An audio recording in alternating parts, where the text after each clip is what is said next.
Souvenez-vous, c'était le printemps. Le soleil a fait pousser les violettes, les pâquerettes et fleurs des champs. Les arbres ont sorti leurs feuilles. Insectes, oiseaux, lézards, écureuils débordent soudain d'activité. C'est aussi le temps de l'amour. Les bébés sont nés et vont découvrir le monde.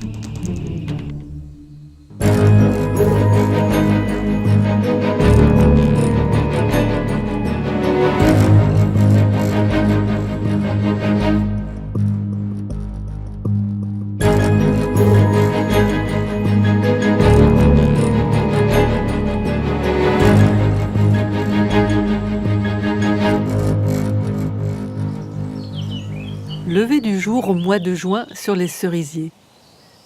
Les fruits sont bientôt mûrs. Le verger s'éveille au soleil.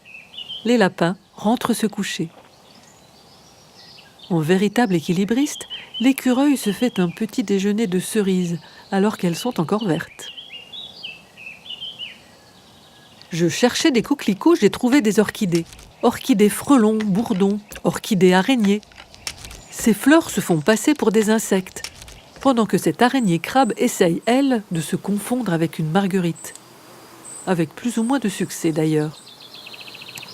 Ces tomises peuvent changer de couleur et varier du blanc au jaune, comme des caméléons. Et comme elles chassent à l'affût, sans toile, elles ont intérêt à rester toujours sur des fleurs de ces couleurs. Sinon, elles sont vraiment trop visibles, gare aux oiseaux. 21 juin, ça y est, l'été est arrivé. Il fait beau, bien au calme sur un pyrètre, des sténoptères s'accouplent encore. Il y a des cétoines dorées partout. Celui-là savoure une fleur de chicorée. D'autres sèment activement. Ce troisième, sur une fleur de pissenlit, risque d'être le repas d'une huppe faciée, élégante dans sa robe à rayures. C'est le moment où les jeunes sortent de leur tanière ou de leur nid. Certains se lancent à l'assaut du monde.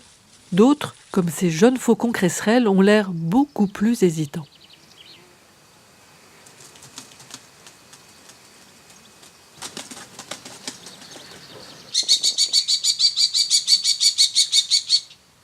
Au bout de quelques heures angoissantes, il finira par s'envoler et rejoindre ses frères et sœurs. Leurs parents ne les nourrissent plus au nid et les obligent ainsi à se lancer dans le vide. La mère chatte, elle, apporte quotidiennement des lapins à ses petits, tout autant pour les nourrir que pour les faire jouer à la chasse. Le jeune faucon fait pareil. Il joue avec un bout de bois comme si c'était une souris. Et le renardeau joue aussi. Invisibles en juin, les couleuvres ne laissent en signe de leur présence que leur mue abandonnée, comme pour nous narguer. Des biologistes étudient de près les couleuvres. En effet, ces serpents vivent sur de petits territoires et les étudier permet de connaître de façon précise la qualité d'un milieu. Elles ont une nourriture variée, elles vivent longtemps. Les études en cours ont montré que les couleuvres sont contaminées par des pesticides comme le DDT, interdit depuis plus de 40 ans. Elles subissent également les effets des perturbateurs endocriniens qui modifient leur croissance, leur qualité reproductive et leurs chances de survie. Ces animaux peu aimés sont en train de disparaître de nos paysages. Pourtant, il existe une façon simple de les aider. Laisser pousser les ronces et la broussaille, planter des haies, laisser au sol des tas de cailloux.